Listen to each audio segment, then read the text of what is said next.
اگر خیلی کنه 2 روز پس گپای من تمام میشه بگذاریم دیگه. مگر هم بلیت با پیشتر کنیم برون خانمو. خوب باسی سوال دارین. خیلی بچی ناز.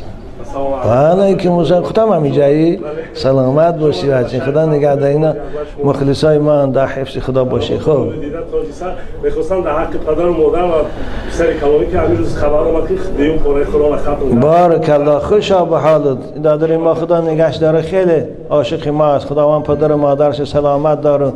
فرزند عزیز که در راه طلب قرآن است و حفظ قرآن، خداوند حفظ کامل و ذهن خوب و محبت قرآن نصیبش کنه، با حافظی کل قرآن شو، با توی عروسیش ده خداوند نصیب کنه یک جایی با شما باشیم.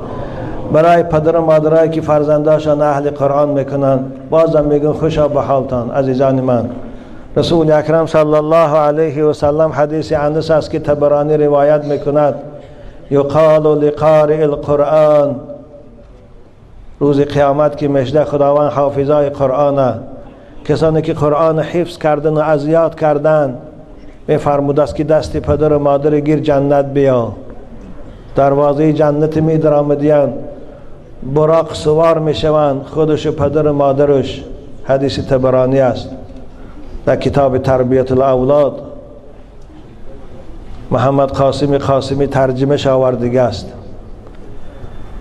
سوار براق که میشدن خداوند چی میگفته؟ یقال لقارئ القرآن. این حدیث امام مسلم هم است. اقرأ ورتل وارتقی فإن منزلك عند آخر آیت تقرأها. ببینید چی مکافات است. ای بنده من قرآن کن، آغاز کن، خواندنش شروع کن، باز هم با آرامیش، با تجوید ملایم خوان.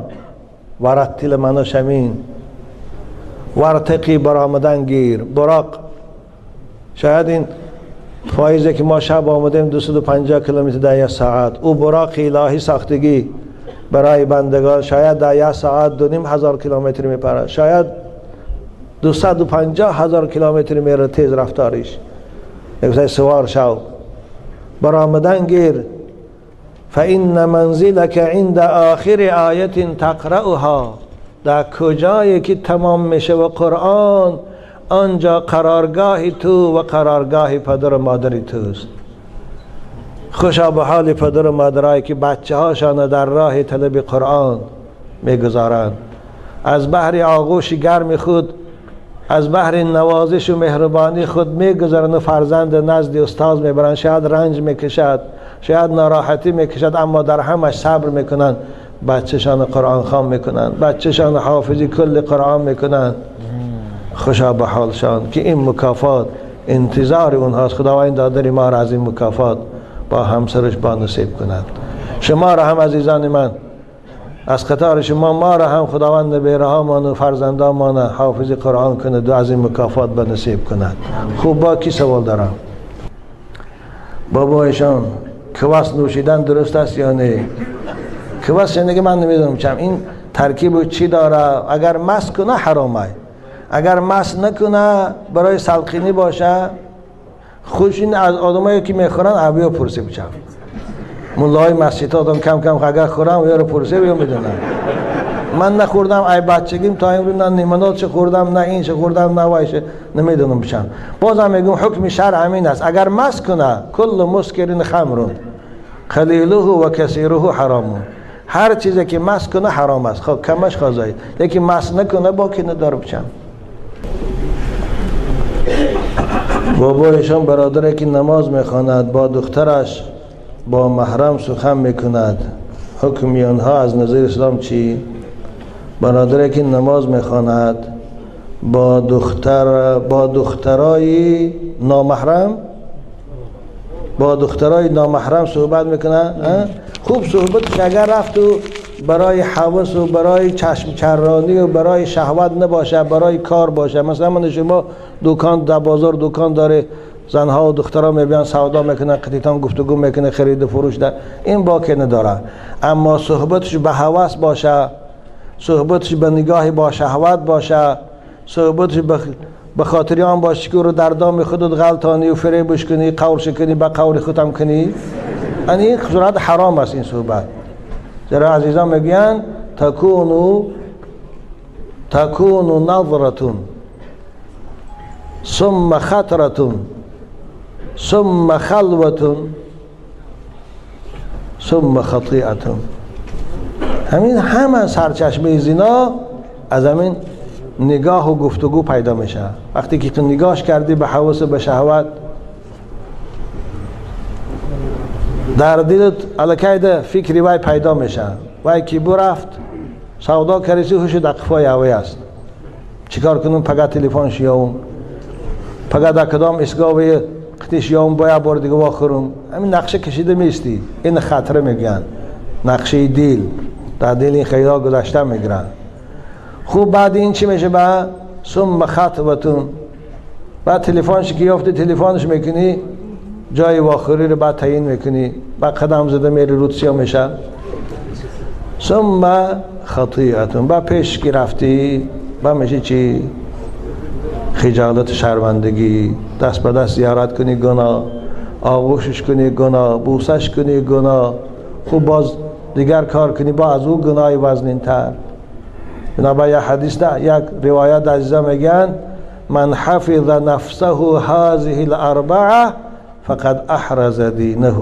هر کسی که خودش از این 4 چیز، از نگاه با شهوت، از فکر کردن درباره زنی نامحرم، از رفتن برای واخوری با زنی نامحرم، با دختری نامحرم یعنی بیگانه، از صحبت کردن با او خوش نگاه داره، این آدم دینشه محافظت کرده است. فقط احرق خواه گوشتی خوگه که وقتی که 3 بار شوشتی، بعضی میگن 3 بار شوشتن خیلی تاگ میشه، بعضی به دیگران 7 بار میشویی، 1 بارش با بخاک میشکی طاهر میشه، دعوای اوقات هم کنه خوردن میگیره. یا بار اول 1 بار خاک یا خاکستر کنی شویش، و 6 بار دیگه او گردان کنه پرتایش میشه طاهر، اوقات کرده خوردن گرفت.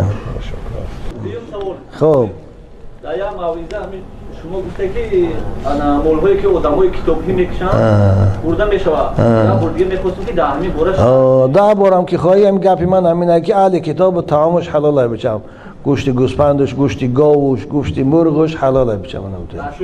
میگن که این مگزینو همین مگزینو رو در نظر خوب فرق نداره. من گفتم من کاری من نیست کدام مگزین نه، من چیزی که خدا گفته علما بوده هوی میگم که و طعام الذین اوتوا الکتاب حل لکم. اگه این مگزینای شما بودگی ای کدام نوع کتابی هست تو این خود جستجو کیو.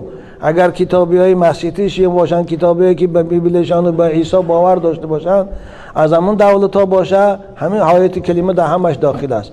لیکن این گوشتایی که در مگزین ها هست از کافرای باشه که اونا نه به بیبل ایمان دارن نه به عیسی، مثل من هندوستان و مثل یپانی و خیتای، اون سرا حرام است بشم. اینم آخه من ندانم، من کتابی کار نکرده باشم، بچی خوش رو خوب اگر تقوا کنی از همین هم پرهیز کنی، ماهیش خوره، مسکش خوره، دیگهش خوره، تقوا بهترین چیز است. ولی لباس تقوا ذالک خیر. لیکن اگر رفت تو ضرورت تا نام محتاج، به فکر من این رو دیگه ضرورت نداره. در تمام شهرهای روسیه مسلمان ها هستن، بوز و گاو و گوسفند کردگی هستن. ما در کجا هستیم برای خاطر ما بوز کشتی سادیم. ببین در همه جا معلوم میشه که هست دیگه، احتیاجی به ما ضرورت نداره بچم بخیر. اگر رفتون لبا من مسجد گوشتی حلال بوده، بنابراین اگر ضرورت نشه و نخوره. لیکن بسیار که ضرورت شده دایگان جی است که دیگه یافته نمیتونه، به گوش مثلا کسل میشه ویتون یا دیگه حالتی ضرورت شوه، این صورت ما حرام نمیگیم، ما حق حرام گفتن نداریم، چرا خدا حلال گفته باشه. اما انیق گوشتایی که از دولت‌های کافری میبیا، مشرکا مثل بود پرستا و اینها کمونیستا و یا حرامت، مثل از کوبا، مثل از خیتای، مثل از یپان، تایلند، هندوستان مثلا، اینا به حرام میشن. خدا نگه دارن. بابایشان در ماه رمضان در حوض آبازی کردن روزه را مشکند یا نه نمیشکنه بشن. خواه در حوض آبازی میکنی، خواه در دریا آبازی میکنی، خواه دوش میکنی، فقط احتیاط کنی که همین دهن و بینید آب ندارایه. خب که باشه ای گوشت آب درایی روزه نمیشکنه و بنی از این زیری پشمها موها میدرا و هم روزه رو نمیشکنه من غیر المسام. فقط همین دهن و بینیتان احتیاط کنی درایی شد. بنابراین در ماه رمضان اگر بسیار حرارت کنی درست دارن در حوض درایت مکس حلقین شوی ای گردن تا پایان استبا برای لباساتون پوش رفتن گره. حدیثات رسول اکرم یک کس صحابه ها رو دیدن که خیلی ناراحت شده، یعنی لباس خنک در تنشان در آب تر کرده چسباندن. با که نداردین این گپی شما در بعضی کتاب هست، لیکن اون اصل نداره. اون گپی بعضی فتواهای متشدد است. بابایشان من 4 سال باز زکات میدهم، خوشا به حالت، خداوند مال تو ثروت زاید کند و قربانی میکنم. اما سال گذشته به پدر و مادرم 2 گوسفند را از نام خودتان قربانی کنید گفتم. آن قربانی که پدرم و مادرم کردن از سر من خلاص می شود. اگر شما در اینجا خانه در نداشته باشه، در اونجا باشه، اگر قطی پدرتان یا اینجا دسته شما در اینجا هسته، اینجا خانه در داره نداره، فقط خودتان تنها هسته خانه باشه. هم پدر و مادر همجا کرده، شما از ما حساب میشم. هم فرستاده شما خدا خواهیم هم اهل عائله در یک گوسفند شریک میشه و در مو خاندان 10 نفر هم باشن، بچه و کلینا صحابه رسول یعنی یک گوسفند میکشن، از همش حساب میشید. در فقه سنت این هست، کتاب ذبایح نگاه کنیدان دامولا حضرت دامولا خوجین ما عروس است. وقتی که ما نماز میخونیم او التماس میکند که برای او هم دعا کنیم. آیا این ممکن است؟ آره ممکن است. از در حقشان دعا کنیم. خدا اگر می صاحبی خوجین ما را نگه دار، عمری درازش ده، فرزنداش اهل توفیق کن، هدایتش کن. این از همه مهم دعا کنه که خدایا هدایتش کن، به اسلام مشرفش کن، کارس کارش ده برکت، از آفتا نگهش دار. این دعاها رو در حقش کنه بشم. بابایشان یک کس به شما نیکی کرد، در عوضش نیکی کنه. هل جزاء الاحسان الا الاحسان. وقتی که شما رو دوست می‌داره، شما رو یاردم میکنه، از شما التماس دعا میکنه، دعاتون در حق وی دریغ نداره بچم. بابایشان من یک سوال دارم. من در شب خوابم 3 مرتبه خانه خدا را زیارت کردم. جوابش چی میشه؟ خیلی خواب خوش دیدی جوانی خوب، خوشا به حالت. در خواب زیارت کردن خانه کعبه، زیارت کردن قرآن، زیارت کردن پیغمبر خدا، زیارت کردن علماها، دوستای خدا، این نشانه سعادت است. بازم میگن خوشا به حالت، انشاءالله آینده خوبی داری جوانی خوب. لیکن تاکید کن با شیطان فریب بود نکن و یکن کارهای حرام دروی. بابایشان در حق پدر و مادرم دعای خیر کنید. خداوند پدر و مادرتان نگه دارد که مثل شما بار این فرزند خوب تربیت کردین، سلامتشان دارید. شما را خدا نگه داره که آینده بچه هاتان شما را به خوبی یاد کنند، در حقتان دعا کنند. ایشان نورالدین جان خداوند شما را و اهل بیت شما را از جمیع بلاها و آفاتان نگه دارد. در حق من و همسر من که چند وقت است بیمار است دعا کنید. خداوند شما را، خاندانتان و ینگه عزیزان خدا شفای کامل تید. این قسم در حق پدر و مادرشان التماس دعا کردین. خداوند اکن میگم شما مولم بر وقت های حرز دینه. لیکن اگر برای کار باشه، مثلا بوغالتیر تان است یا خوجین تان است یا خریدار است یا همسایه است، از درستی احوال پرسیم کیف سسید میگی با که ندارم. بابایشان مرد خواب دید که زن خود را طلاق داد و این خواب را به مادرش گفت. زنش از خانهش رفت. بعد از 1 ماه باز زندگی دارد. درست کرده زندگی کنه، طلاق نمیشه بشوید. در خواب آدم هر کاری هم که کنه، اگرچه بعدی بیدار شد خواب و یک کس نقلم کنه، طلاق نمیشه بشم. رفع القلم عن 3 رسول اکرم میگه از 3 کس قلم تکلیف برداشته شده است. یکی از شخصی که خواب است، در خوابش مثلا کلمه کفر هم که گوید، در خوابش یک بت سجده هم که کند کافر نمیشه. در خوابش زنش مثلا طلاق هم که کنه، طلاق واقع. در خوابش من شیطان میفریبش میگه از زن که زنا میکنه، این زنا حساب نمیشه. این خدا برای من مؤاخذه نمیکنه. بچم هیقش برای پگاهیمونه. بچم السلام علیکم بابایشان، کدوم به شما را در این شهر سنت پتربورگ خیر مقدم می نماییم. بعد سوال دارم. شخصانی که پولهایشان در بانکند یا اینکه در کسی قرض دادن چگونه باید زکات دهند؟ در بانک بودگان حتما زکاتش هر سال میتیند. یعنی که بانک و کی خواهی میگیری و رنگ دایه خزینه بجاش میکنی، خزینه در اختیار خودت از کی خواهی میگیری و ببین هر سال زکات میدی. اما کسانی که قرض داده، همون آدم قرض دادگی تان اگر بای باشه، کی روی پول تان طلب کنید دادن قدرتش باشه و هم هر سال زکات میدی. اما یک آدم داده که قرضدار است یا کم بغل است یا که دار دو آدمی به عقیده است و به خوف از ترسی مردن نداره، نمیتید. این صورت زکاتش نمیتید تا که پول تانو نگیره، زکاتش نمیتید. وقتی که گرفته خواه 2 سال پسای، خواه 3 سال پسای، اما 1 سال آخرش میتید، خلاص با.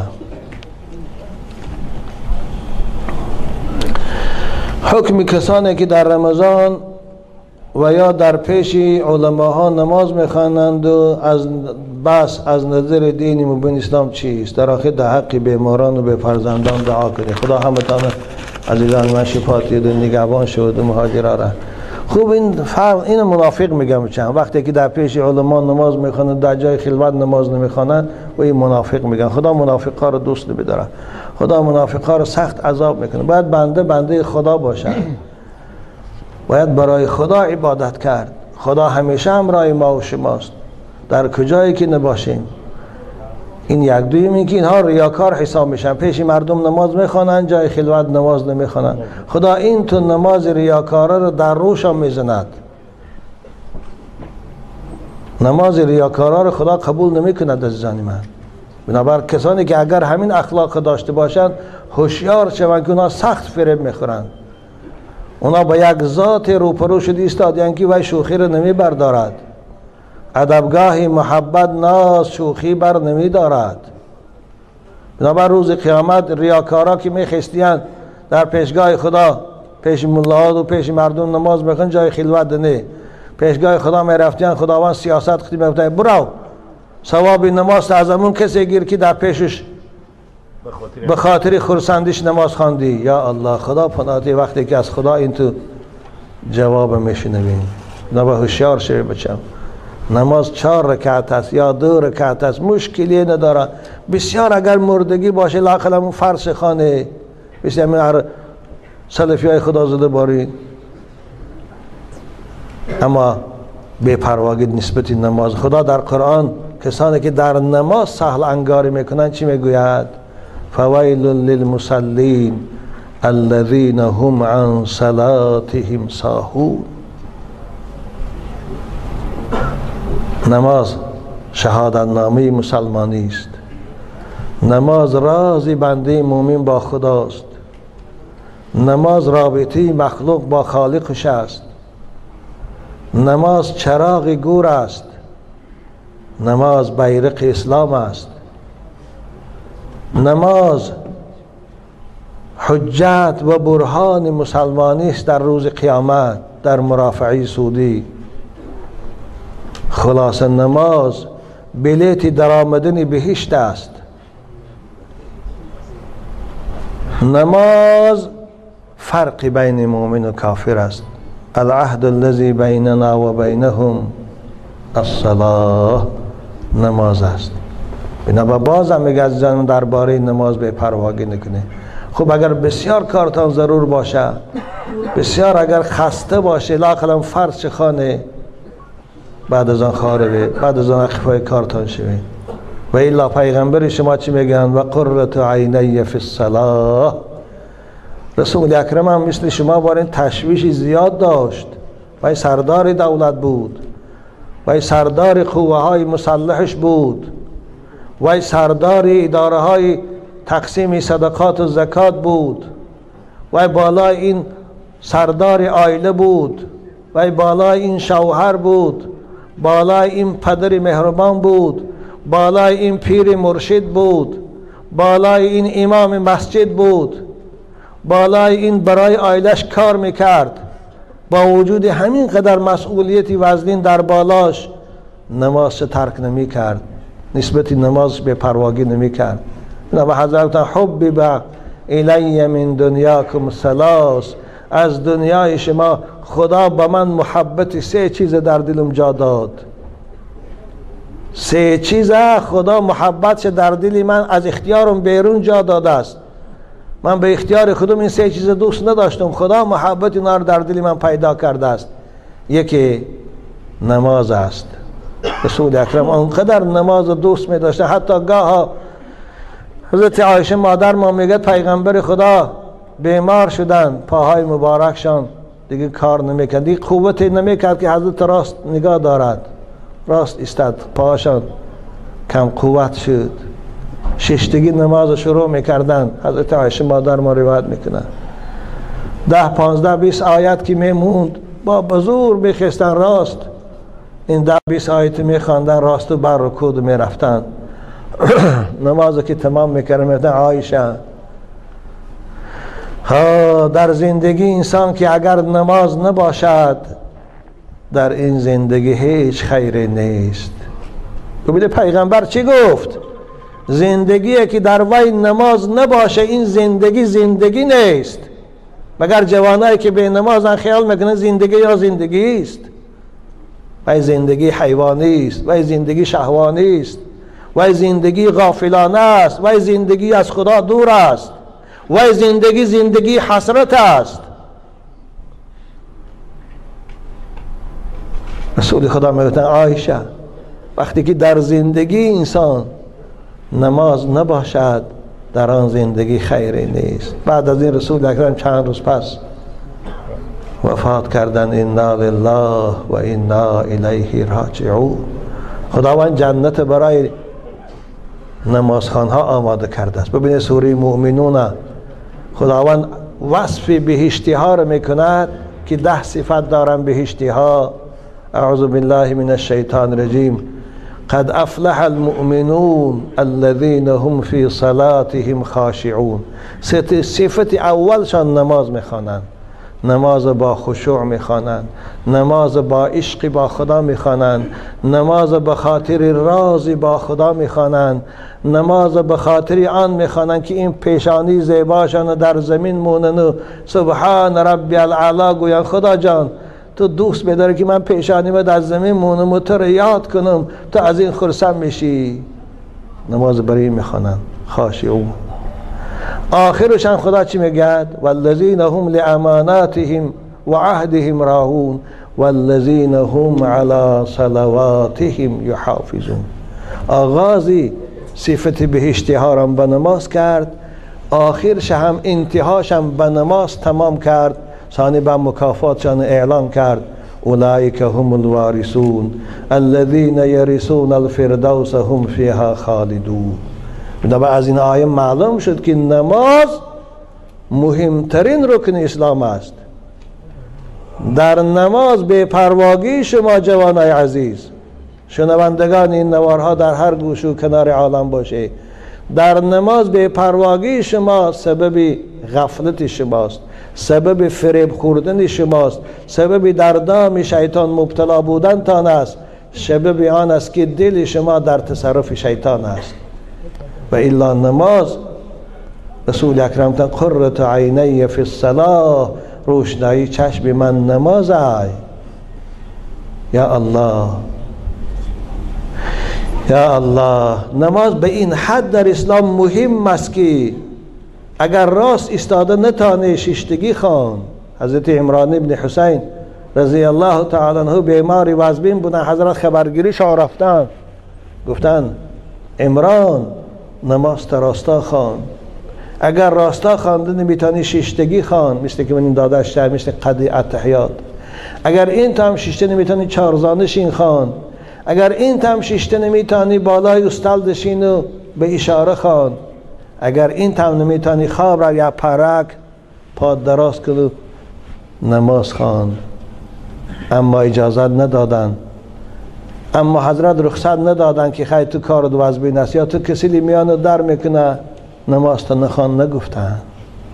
ببینید از مثل 80 فائزی از صحابه های رسول اکرم، شمس الدین ذهبی در کتاب الکبائرش میگوید کسانی که قصدن نماز نمیخوانند، این قصدن، البته یگان عذری باشد خاطرش میبره یا مثلا در پاییز میمونه یا در وگان میمونه یا کاری وزبی میبره نمیتونه یا یگان خسته میشه خوابش میبره میخیزه که دیر شده، اینا نه. قصدن دانسته نمیخواند باز گناهگار هم خوش حساب نمیکنه، با پروا هم نداره، با زیق هم نمیشه. 80 فائز صحابه رسول اکرم اینا رو حکمی به کفر کردن. با علی هم پرسیدن کسی نماز نمیخوانه چه؟ حضرت فمن لم یصلی فهو کافر. ابن مسعود هم پرسیدن حضرت فمن لم یصلی فهو کافر. یا الله. ابن عباس هم پرسیدن حضرت همین سخن گفتن. بنا به بچهای خوشرو بازم میگم نسبت نماز، الله در جوانی نماز لذت دارد، در جوانی طاعت خدا لذت دارد. گفتی عبدالرحمن جامی در جوانی سعی کن گر به خلل خواهی عمل، در جوانی حرکت کن،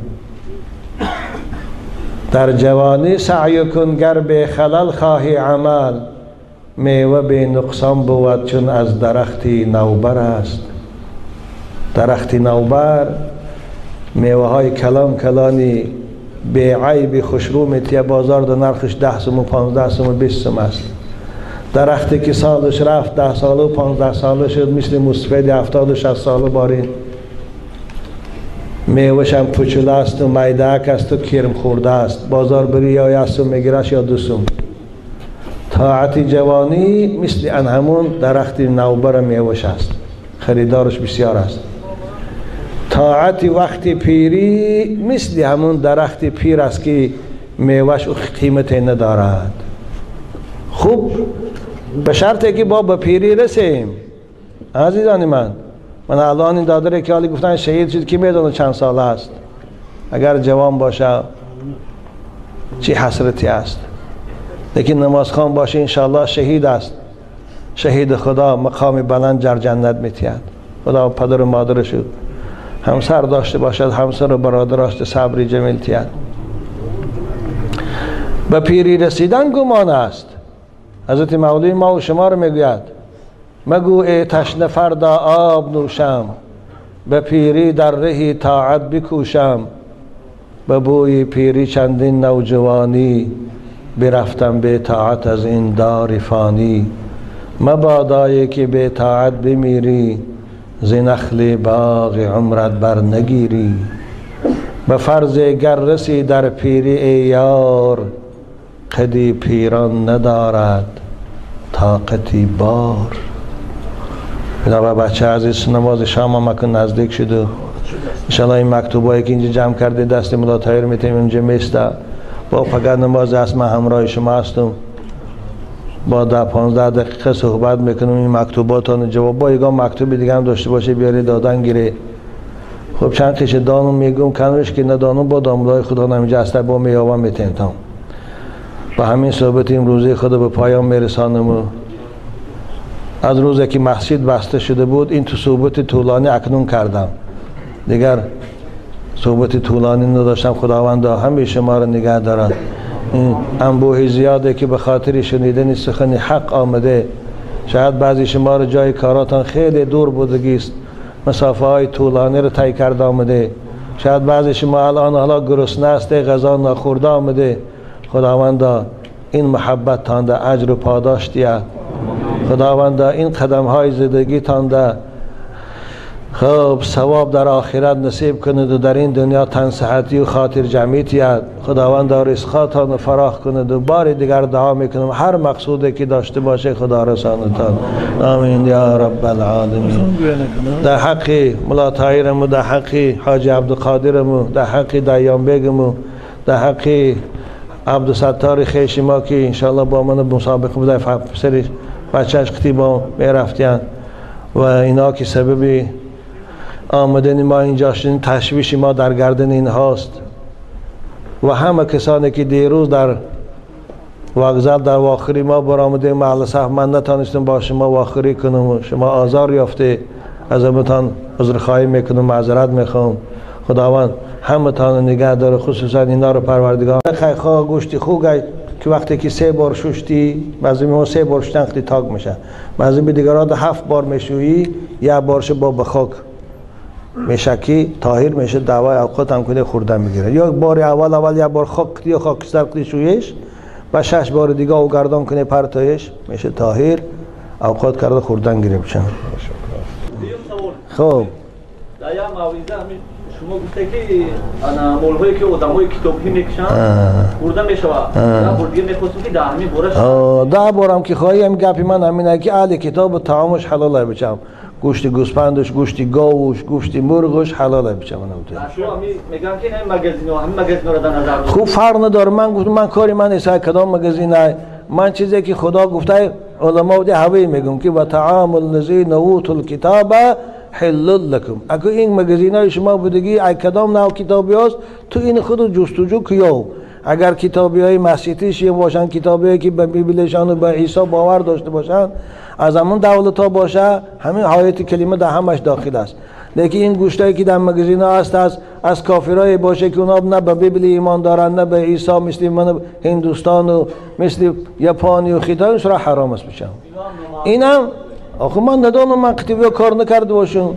بچی خوش رو خوب اگر تقوا کنی از اینا هم پرهیز کنی ماهیش خوره مسکش خوره دیگهش خوره تقوا بهترین چیز است و لباس تقوا ذالک خیر لیکن اگر رفت تو ضرورت تا نام محتاج به فکر من امروز دیگه ضرورت نداره در تمام شهرهای روسیه مسلمان ها هستن بوز و گاو و گوسفند کردگی هستن ما در کجا هستیم برای خاطر ما بوز کشتی سادیم ببین در همه جا معلوم میشه که هست دیگه احتیاجی به ما ضرورت نداره بچن بخیر اگر رفتون لبا من مسجد گوشتی حلال بوده بنابراین اگر ضرورت نشه و نخوره لیکن بسیار که ضرورت شده دایگان جی است که دیگه یافته نمیتونه به گوش مثلا کسل میشه و یا دیگه حالتی ضرورت شوه این صورت ما رو حرام نمیگیم ما حق حرام گفتن نداریم چرا خدا حلال گفته باشه اما انیق گوشتایی که از دولت‌های کافری میبیا مشرکا مثل بود پرستا و اینها کمونیستا و یا حرامت مثل از کوبا مثل از خیتای مثل از ژاپن تایلند هندوستان مثلا اینا به حرام میشن خدا نگه دارن بابایشان در ماه رمضان در حوض آبازی کردن روزه را مشکند یا نه نمیشکنه میشن خواه در حوض آبازی میکنی خواه در دریا آبازی میکنی خواه دوش میکنی فقط احتیاط کنی که همین دهن و بینید آب ندارایه خب که باشه ای گوشت آب درایی روزه نمیشکنه و بنی از این زیر پشمها موها میدرا و هم روزه را نمیشکنه من غیر المسام فقط همین دهن بینیتان احتیاط کنین درای شد بنابراین در ماه رمضان اگر بسیار حرارت کنید درست دارن در حوض درای دماغ سلقین شوی این گردن تا پایان استیبو برای لباساتون پوشه رفتن گره حدیثات رسول اکرم یک کسی از صحابه ها رو دیدن که خیلی ناراحت شده یعنی لباس خنک در تنشان در آب تر کرده چسباندن با که نداردین این گپی شما در بعضی کتاب هست لیکن اون اصل نداره اون گپی بعضی فتواهای متشدد است بابایشان من 4 سال باز زکات میدهم خوشا به حالت خداوند مال تو ثروت زاید کند و قربانی میکنم اما سال گذشته به پدر و مادرم 2 گوسفند را از نام خودتان قربانی کنید گفتم آن قربانی که پدرم و مادرم کردن از سری من خلاص میشود اگر شما در اینجا خانه در نداشته باشه در اونجا باشه اگر قطی پدرتان یا اینجا دسته شما در اینجا هسته اینجا خانه در داره نداره فقط خودتان تنها هسته باشه هم پدر و مادر همجا کرده شما از ما حساب میشن هم فرستاده شما خدا خواهیم هم اهل عائله در یک گوسفند شریک میشه و در مو خاندان 10 نفر هم باشن بچه و کلینا صحابای رسول یک گوسفند میکشن از همش حساب میشید در فقه سنه همین هست کتاب ذبایح نگاه کنیدان داملا حضرت داملا خوجین ما عروس است وقتی که ما نماز میخونیم او التماس میکند که به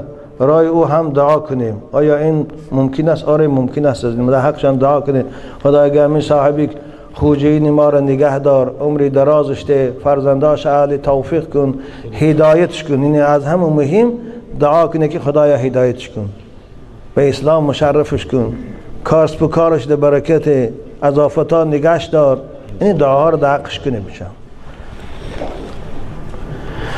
بابایشان